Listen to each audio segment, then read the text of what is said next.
현대의학의 기록에 따르면 고난의 단계가 어떻게 작용하는가에 관한 최초의 언급은 지금부터 약 100년 전 하버드 의대 생리학 실험실에서 일했던 로버트 여키스와 존 다손 두 사람의 연구에서 시작되었다고 합니다. 1908년 이 두 연구자는 스트레스가 증가하면 효율성과 수행력이 따라 증가한다는 것을 증명하였습니다. 다른 말로 하면 어떤 종류의 과제 수행에서나 초기 과정에서는 최대의 생산을 위해 준비해야 하고 열심히 일해야 하며 철저히 분석해야 할 필요가 있습니다. 압력과 수행력 간의 정적 상관관계가 어떤 지점까지는 지속되기 때문입니다.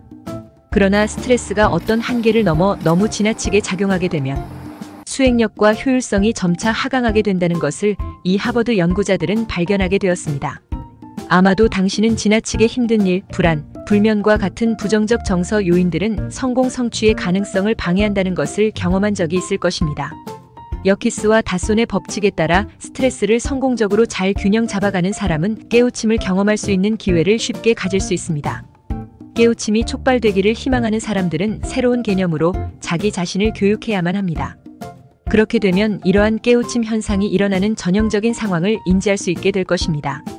그러면 깨우침에 따르는 잠재적 이점을 더 잘 취할 수 있게 하려면 과연 어떻게 해야 할까요? 만일 깨우침 경험이 촉발될 가능성을 지닌 고통스러운 시기 동안 자신의 상황을 인지하여 이를 이용할 수 있는 조건을 갖추게 되면 깨우침이 작동될 수 있는 마음의 준비를 한 것이 됩니다. 이를 위한 한 가지 방법은 깨우침이 일어날 수 있는 상황이나 문제점에 관한 개인적 목록을 작성하는 것입니다. 예를 들면 작업 도중 특별하게 꼬여있는 문제에 직면했을 때, 특히 창의적이며 문제의 바깥에서 해결책이 요구될 때입니다. 또는 가족이나 개인의 생활에서 참으로 이겨내기 어려운 도전에 직면하고 있을 때 등입니다. 잠정적 깨우침이라는 시나리오로 볼 때 이러한 상황들은 두 가지 형태 가운데 어느 하나로 분류된다고 말할 수 있습니다. 첫째는 자유의지에 따라 이루어지는 받아들일 수 있는 몸부림이고, 둘째는 바깥 사건에 따라 이루어지는 받아들일 수 없는 몸부림입니다. 이를테면 기업 경영, 과학적 연구 또는 힘든 운동 시합과 같은 경우는 초기에 힘든 작업과 훈련이 의미 있는 것이라는 전제를 가지고 시작하는 것이 좋습니다. 역으로 말하면 사전에 충분하게 노력하지 않는다면 깨우침은 절대로 일어나지 않는다는 것입니다.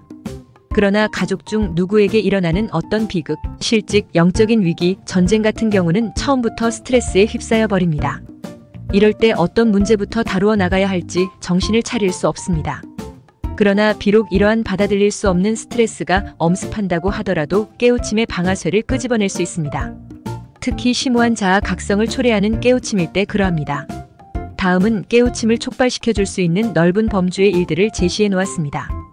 기도할 때, 명상할 때, 만트라를 암송할 때, 자기가 좋아하는 음악을 들을 때, 감동을 주는 시나 연설문을 들을 때, 욕조에 몸을 담그고 있을 때, 기도 명상 같은 반복적 훈련과 불규칙한 운동 경기를 결합할 때, 규칙적인 요가 호흡법을 할 때, 해안선이나 먼 산을 물끄러미 바라볼 때, 개인적인 일에서 억지로 통제하겠다는 생각을 접었을 때, 애완동물과 함께 조용히 앉아 있을 때, 다른 사람을 돕는 의미 있는 일을 하고 있을 때 등등입니다.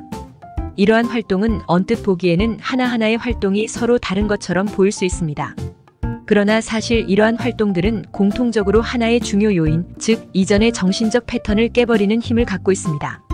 당신도 깨우침의 체험을 위해 지금 시작해 보십시오.